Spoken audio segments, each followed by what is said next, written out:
This is the Tech Phantom, and I have got some speculation for you in the second video of my series showing us walking towards the downloadable content for Dark Souls on the PS3.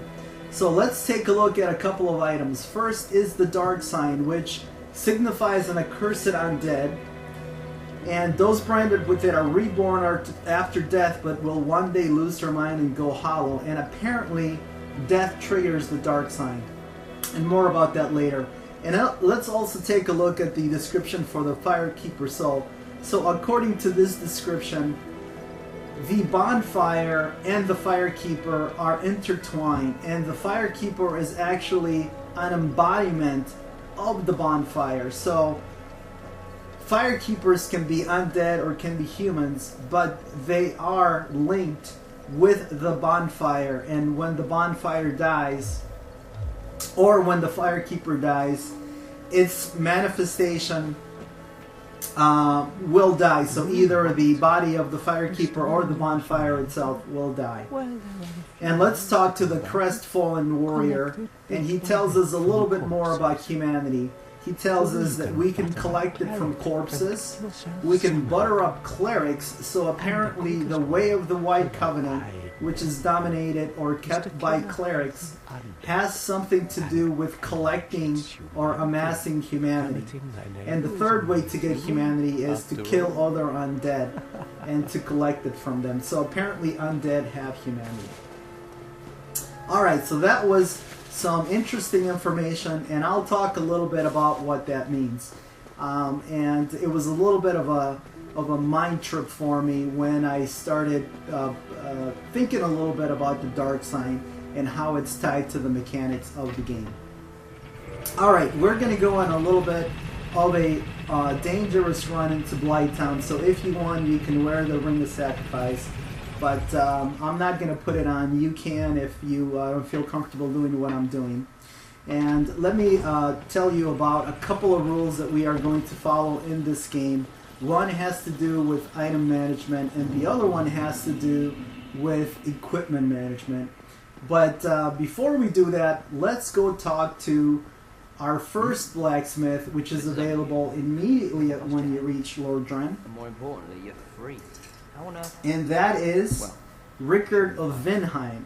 And he has done something illegal or wrong, or he's being punished, and he is in jail.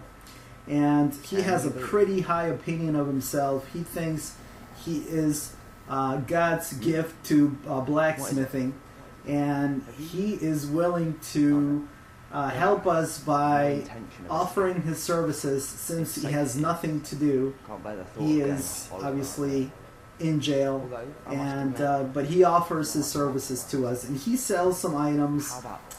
He actually sells Soul Arrow and Great Soul Arrow, and it's important to note that you can buy Soul Arrow from him, and you can actually stack that on top of your already existing Soul Arrow if you use another attunement slot. So you can actually be walking around with 30 Soul Arrow, with 60 Soul Arrow, excuse me, if you wanted to. And he also sells the Sorcerer's Catalyst. Now, one piece of lore about Vinheim. Vinheim is where magic comes from. At least there is a magic school there, the Vinheim School of Magic, and Logan is one of the great teachers of that school. Now, if you look at the description for the armor for the Vinheim sorcerers, it says that they like to use sound alteration spells. So they like to sneak about. They're a little bit sketchy. They're a little bit sneaky, and they deal with sound altering spells. Logan, however, doesn't want to have anything to do with sound altering spells. He is more into the offensive spells, and maybe that's why he became such a great renowned magician in Vinheim. It's because he was able to figure out how to turn these sound altering spells into offensive spells. Okay, so briefly, I'm in Blighttown. This is the back door for Blighttown. I am going to go ahead and get a bunch of loot here. And I'm also going to pick up the Dragon Scale, which, forgive me, Path of the Dragon Covenant members, it's the most useless item in the game. It's used to upgrade dragon weapons. Dragon weapons overall are not very good, other than the Drake Sword. And you obtain dragon weapons by cutting off the tails of various dragons and various bosses in the game. And dragon weapons are pretty disappointing. And that's one of the underwhelming things about Dark Souls. Both dragon weapons and boss weapons, which are weapons that you make with boss souls, are very, very underwhelming, and they need to be significantly increased or improved in the next game, as far as I'm concerned. So that is one of the disappointing things about dragon weapons and boss weapons. They are not as powerful as some of the regular weapons that you can obtain in the game as you ascend them and as they become more powerful through your skill. Alright, so let me go and talk a little bit about the Darksign. So here is this is probably going to be pretty controversial, but death triggers the Darksign. And when you die, you are sent back to the bonfire, you lose your souls and your humanity. So the developers have very elegantly tied the Darksign to the mechanics of the game. But think about it.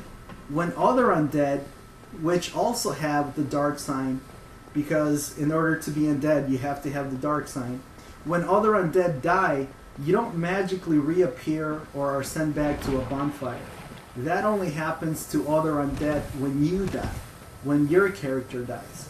So that means that your character is a special undead, because when you die, you do go back to the bonfire, and other undead respawn, and that does not happen when other undead die. You are not sent back to the bonfire. So that was a little bit of a mind trip. To me, that's a little bit of the hint that yes, indeed, there is something special about you. And some NPCs later on in the game are going to be reinforcing that notion. And depending on who you, or what you read on the web and on the community, that the view that you're actually not special, but that you're being manipulated. It's completely up to interpretation. But to me, the fact that as undead, as the only undead that does not respawn when other undead die, to me that means that we are special in some way. Okay, so we are back in Firelink Shrine, and we are going to follow our rule number 1. And rule number 1 is to only equip the items that are essential to whatever it is that we're trying to accomplish at the time. And the reason for that is that you don't want to be fumbling around through your inventory, especially when you're in the middle of a fight, because that could actually cost you your life. So you're going to see me go into the inventory management screen quite a bit and remove unnecessary items and only put items on there that are absolutely essential for whatever it is that whatever objective I'm trying to achieve at that particular time in the game. Okay, so let's also talk about rule number 2. Rule number 2 is equipment load management. So in Dark Souls, your speed of movement varies based on how much equipment you have loaded. And your equipment load, the amount of equipment that you carry, increases based on your endurance. If your equipment load is at less than 25%, if your equipment weight is at less than 25% of your equipment load, you can move and you can roll quickly, and the community calls this fast movement. And we're going to try to stay with fast movement throughout the game. Alright, this is an undead dragon, and he will aggro if you pick up the soul item that is to the right of the screen here. That is the dragon shield. If you pick up the Dragon Crest shield, if you pick up the item to the left, which is a Store Straight Sword, he won't aggro. It's only when you get really close to the Dragon Crest shield that he will aggro. And we are going to put on the Ring of Sacrifice here, and that is because the Drakes are pretty powerful early on, and they can their lightning attack can kill you. There's some humanity off to the right, and we'll come back for that. That's one of the, what I would consider some obscure treasure or a secret treasure. But anyway, the reason we put on these the Ring of Sacrifice is because we want to get that treasure that is past that Drake on the bridge. And it's a little bit of a dangerous run. But it's worth it. We've just picked up the Spider Shield. The Spider Shield is one of the better shields in the game. It has relatively high stability, but more importantly than that, it will actually block poison attacks. So it's got a nice, useful attribute to it. Now, unfortunately, we can't wield it yet because we don't have enough strength, but we've picked up a shield that is much, much better than our small leather shield, which doesn't even block 100% physical damage. Alright, so we are in this cave that is leading us to Darkroot Basin. We are going to light this bonfire and rest here, and outside of this cave is a Black Knight. And again, if you want to put on the Ring of Sacrifice, you can. I'm not going to do it. I feel pretty comfortable evading him since I've done this many times. And I am going to go pick up my favorite shield in the game, and that is the Grass Crest Shield. And the Grass Crest Shield doesn't block 100% physical damage, but it does have a very important buff. It will increase your stamina regeneration rate. And that's very important if you're in a fight or if you are just going to be running. And since our rule number 2 for this walkthrough is that our equipment load is going to be at 25%, our equipment weight is going to be at less than 25% of equipment load. We're going to be fast moving and fast rolling. Stamina regeneration is going to become important. Okay, so that was the Hydra back there. We will eventually take on that sucker. It's a multi-headed serpent that spits water projectiles at us. It's one of the cheaper bosses in the game. Yes, Dark Souls does have some cheap bosses, I must admit. Especially in early game, the Hydra is very, very cheap. And if you like archer type builds, if you like wielding bows, we've just picked up the longbow along with the hunter armor set. Now, I'm no good with bows, like I've mentioned in previous videos, but if you like to play with ranger type builds, if you like bows, and if you want to pick one up early in the game, that's where you can get it. We've just come upon a crystal lizard. They are in random locations in the game, sort of random locations, and they drop Twinkling Titanite 100% of the time. But in addition to that, they have the chance of dropping Titanite chunks, large Titanite, or very, very rarely they will also drop Titanite slabs. So it's always, if you can, if there's not enemies around, it's always a good idea to kill the crystal lizards because you are going to get some useful loot, and who knows, you might get extremely lucky and you might get a Titanite slab. Alright, so we are in Darkroot Garden, and we are immediately attacked by these man trees, and they're actually called demonic foliages. And they are the... we are actually going to meet the ancestors of the demonic foliages. I guess the demonic foliages are the descendants of some enemies that we are going to meet in the downloadable content. And I have some pretty wild speculation that I am going to talk about after we've completed the DLC that I've been thinking about in the last couple of days. And I also have, like I mentioned earlier, I have some pretty wild speculation coming up for you guys in this video. You tell me if you think I'm crazy.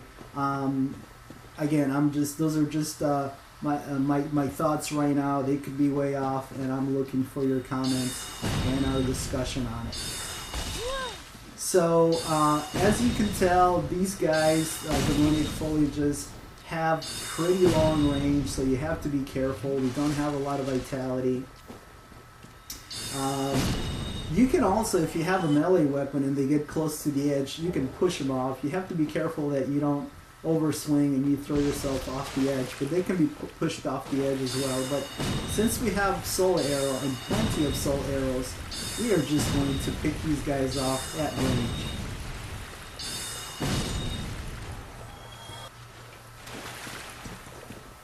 And I'm drinking water so my throat doesn't get dry, since this is a long commentary that I'm doing here.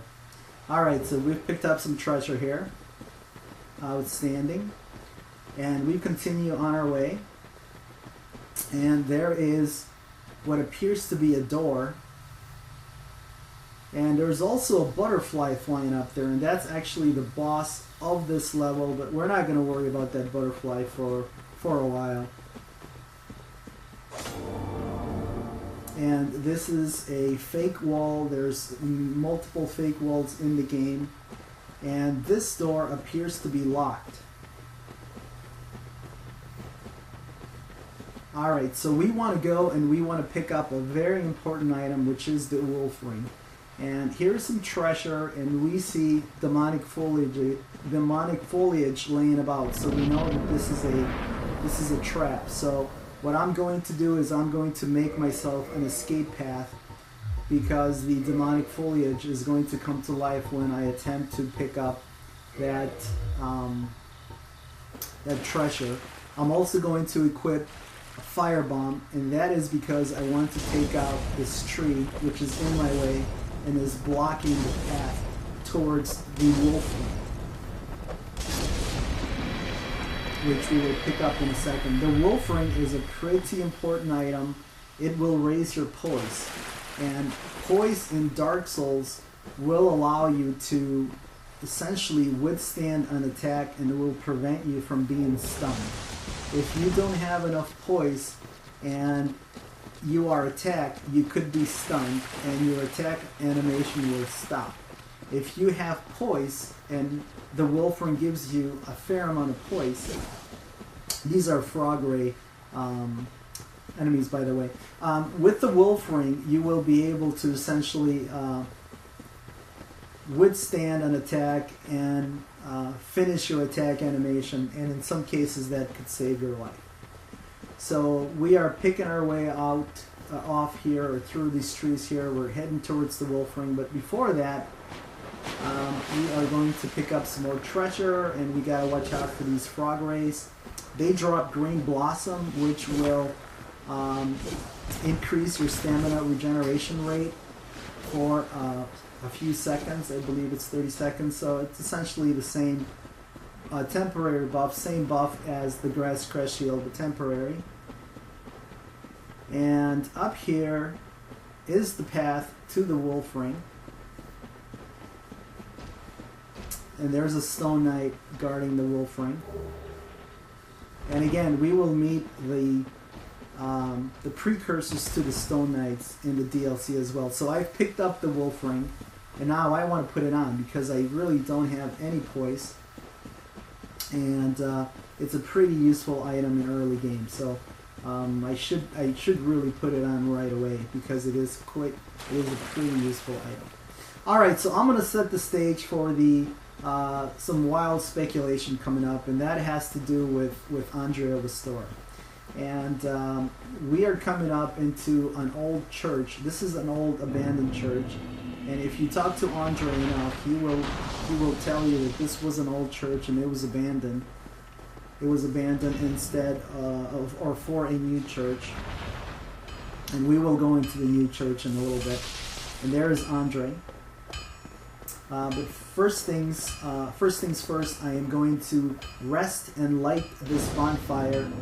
And let's take advantage of the fruit of all of our labor, of all of that treasure hunting that we've done.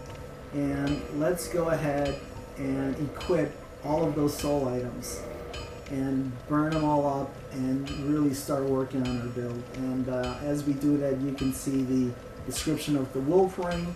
Apparently it gave Artorias an unbendable will of steel, and that's because with high poise, Artorias could just keep swinging his greatsword over and over again and poise through attacks. So he probably has not only high poise, but he also has a pretty strong greatsword and a lot of endurance if he's able to wield it and have undoubtable will. Alright, so we're coming up onto the new church, and I am going to kill these enemies here. And doing parry and riposte with the dagger is the easiest way to do it for my level characters instead of low level.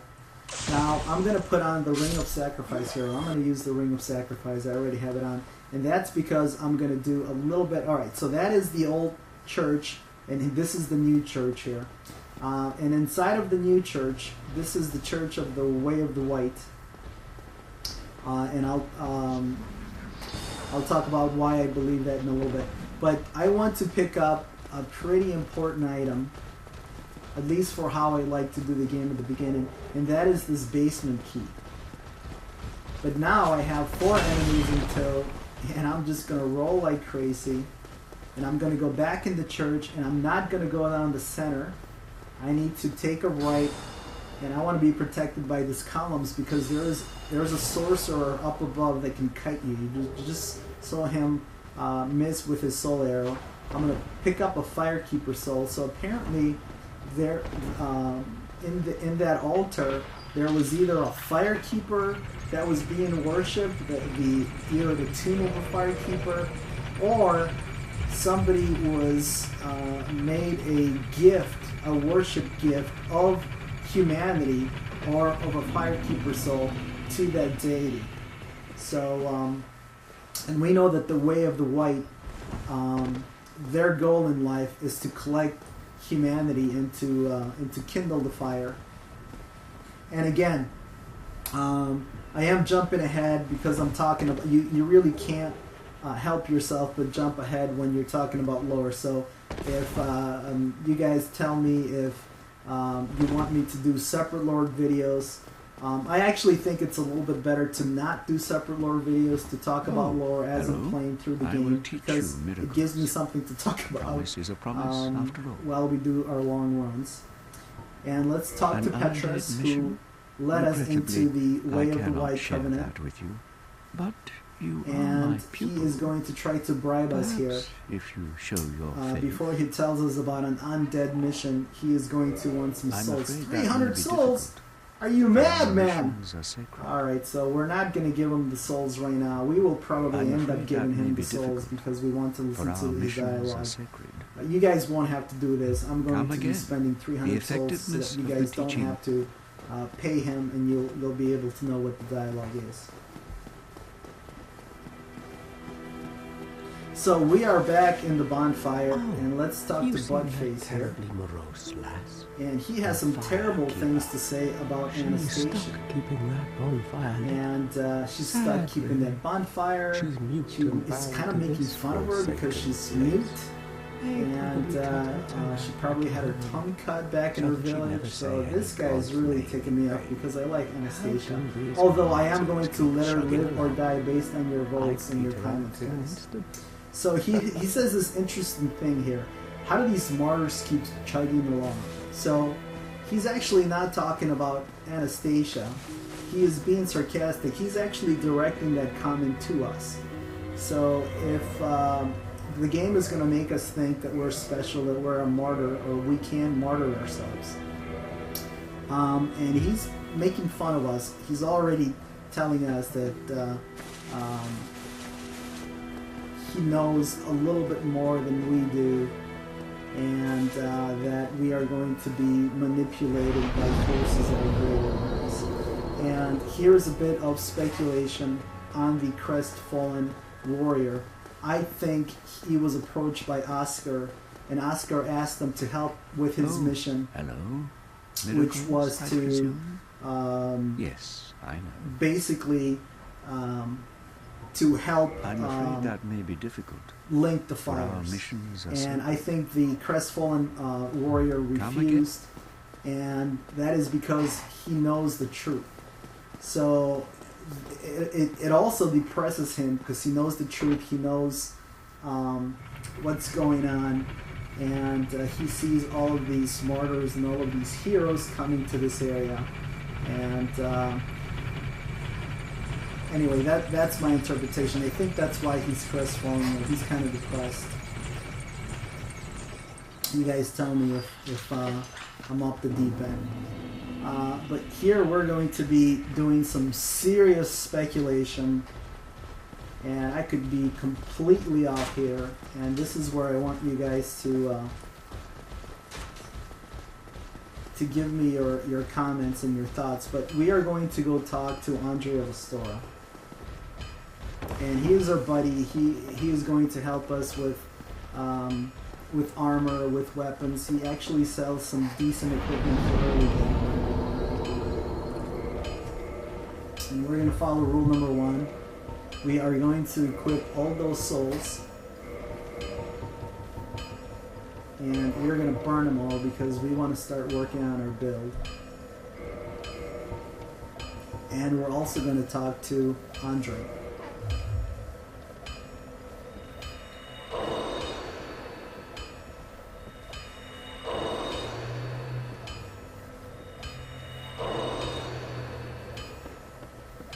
Okay, so let's go talk to Andre.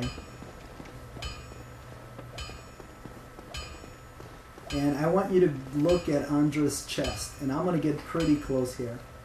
Now, if you look at his chest, on his, and who doesn't want to look at his chest, right? On his right pec, he has a burn mark.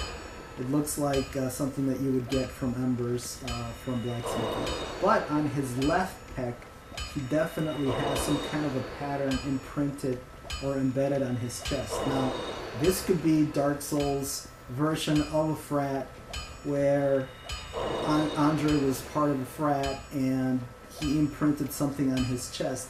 But I actually think that this is actually something a little bit different.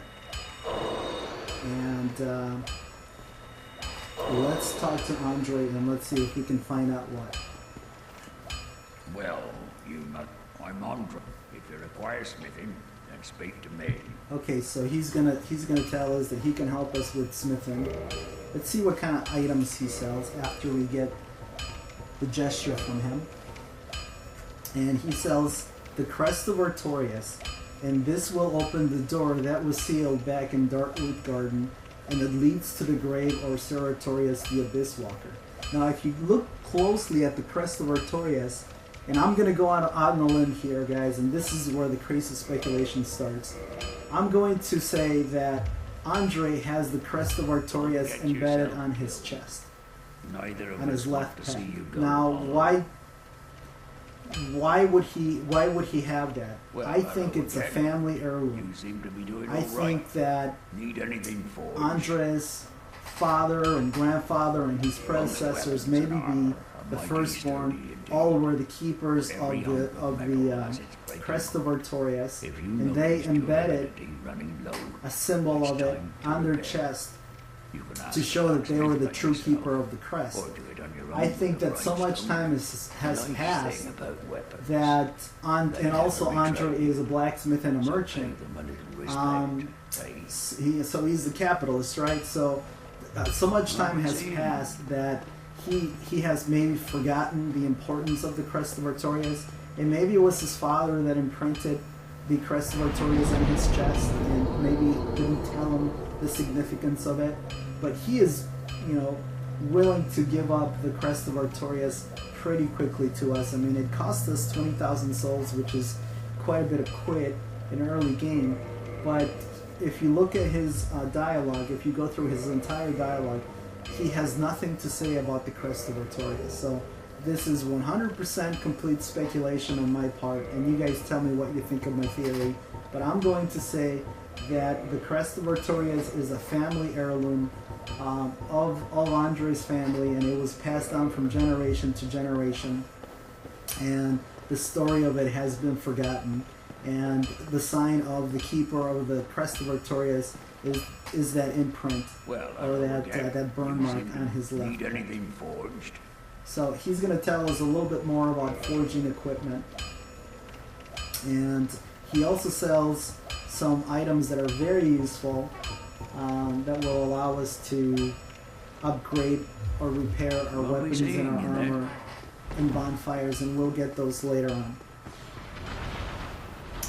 Okay, so we are coming up to the end of this video, so I just want to recap the two pieces of lore speculation here. Number one, the Crestafallen merchant knows the truth. He actually refused to help a martyr on the mission because he knows the truth, and he's actually depressed because he knows that the game, or that the forces, the gods, are manipulating us, are manipulating either the character or humans and undead overall.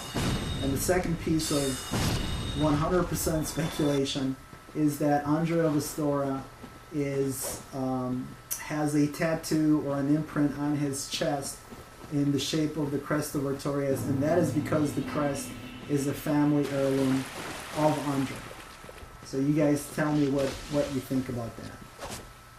Alright, so we are slowly making our way up to the bonfire next to the door to Darkroot Garden that can be unlocked by the Crest of Artorias. And that's where we are going to end this video. So, again guys, please give me your comment and your feedback. Let me know if this is too much lore, too little lore, too many spoilers. What I'm going to try to do is to talk about the lore as I'm making my way to different areas of the game. And I'm also going to talk a little bit about strategy as far as the build when I'm leveling up and when I take on specific areas or specific bosses. And but basically I'm going to use that time to talk about lore, and there is going to be a lot of spoilers and a lot of jumping ahead. And let me know if that works for you guys or not. I'd like to get into discussion on some of my lore theories. I would like to know your thoughts.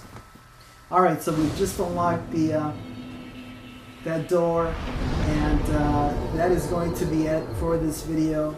This is the Tech Phantom signing off. Don't forget to tell me what you think about Anastasia of Astora.